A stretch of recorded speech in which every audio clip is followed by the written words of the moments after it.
I have never set foot in my country.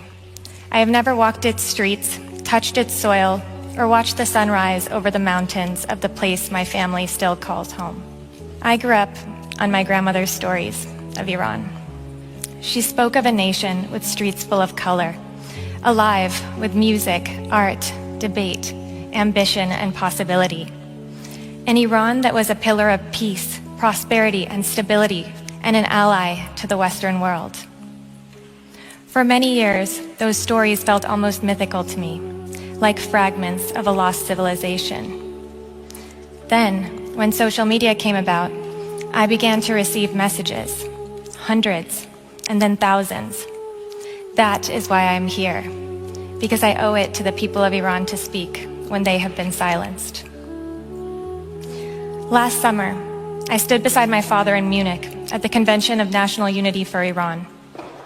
Representatives of all political factions, faiths, and regions gathered to form the broadest coalition of Iranian opposition forces ever assembled, united not by politics, but by a love of Iran and a belief in the sovereignty of its people. Mothers and fathers whose children had been killed by the Islamic Republic approached my father. They looked into his eyes, embraced him, and wept on his shoulder. By the end of the evening, his jacket was soaked. That is what 47 years of carrying people's pain looks like. His mission has always been the same: a democratic, secular Iran where power belongs to the people whose tears soaked that jacket. Because what calls itself the Islamic Republic is not a government. Governments govern. They serve and protect citizens.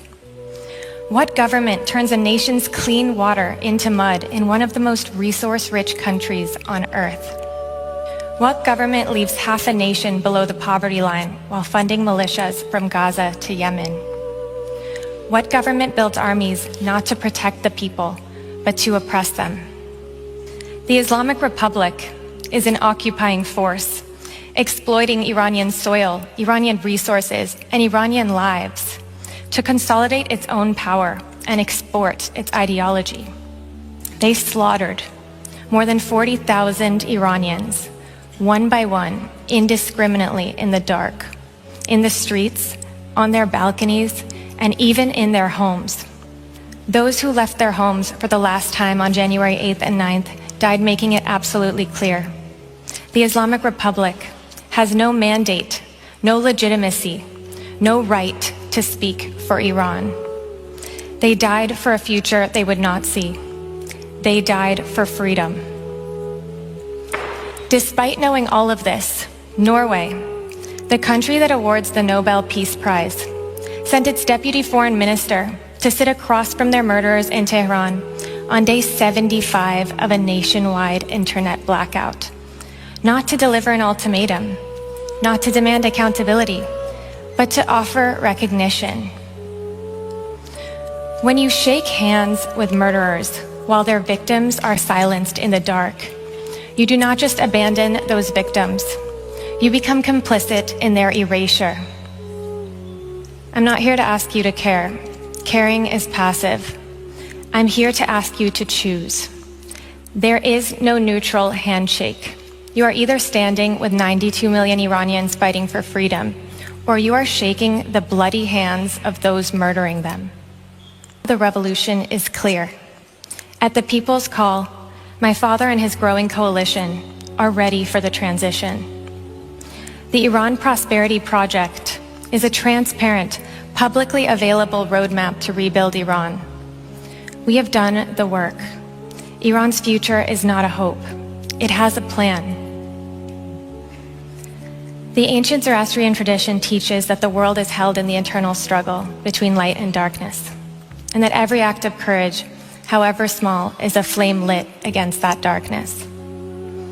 Every time you say their names, you light a flame. Every time you refuse to let the world look away, you light a flame. This regime can cut the internet. They can shoot into crowds. They can disappear bodies. But they cannot extinguish 92 million flames, and they cannot silence the people in this room. Somewhere in Iran tonight, a little girl is still standing at a door, waiting for her mother who is never coming home. Mothers are still holding the body bags. Teenagers still await their executions.